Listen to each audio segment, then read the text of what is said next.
All right, switching gears, back to reality and another movie. Imagine you're Ridley Scott. Think about it. It's only 9 weeks ago the Kevin Spacey thing went down. Right. Yeah. Then only 4.5 weeks ago, he decides, all right, I'm going to recast it. And he calls Christopher Plummer. Insane. How do you It's do that? insane. Like, Only that's Ridley Scott crazy. can do that. How many scenes do they have to redo? Over 22 full scenes. Oh In my 9 God. days. Yeah. They filmed them That's in 9 And I'm not days. talking about CG. This is No. actual, they called in the rest of the cast and said, forget about Thanksgiving, we're working straight through. It's amazing. 9 days. Well, at least you know that they put a lot of dedication into this. Oh, Can yeah. you imagine just giving up like holiday time and everything? Like, nope, I'm hopping on a plane. We're gonna do this and nail it. Mark, what was your first impression?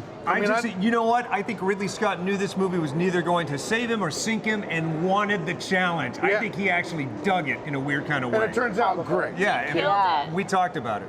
In your career, can you think of anything as extraordinary as the feat that you were asked to jump into? Not really, no. In the theater, we do replace each other every now and then, but not on, certainly not on film. No, it was a complete unique experience, I think, for anybody. Sure. Yeah. Now, I should preface this by saying this movie is extraordinary. It's among your best. And without that said, this movie is neither going to make you or break you, but something tells me that you actually enjoyed the challenge. And I enjoyed the movie because I was screening that the other night in the big theater at Sony, and I did my thing, blah blah blah, to the audience. I was there.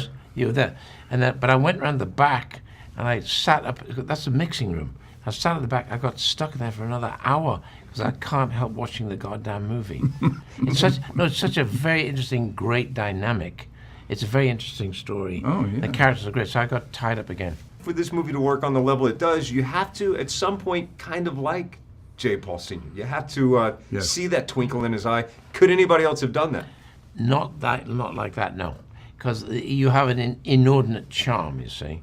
And when you attach that to something who is not lethal, but if he has to be lethal, then actually it makes it much more interesting.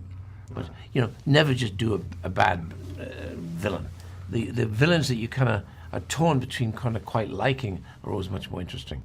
So I kind of quite like John Paul Getty. Yes, he's so complex, that he's not black and white at all, which I discovered. Yeah. Those guys, and think about it. Christopher Plummer, 88 years old. Ridley Scott, not a spring chicken either. Unreal. And they look like kids in a candy store, like they know. were down. Yeah. That's why this movie, it translates on screen. Their enthusiasm. And Mark Wahlberg's amazing in this too.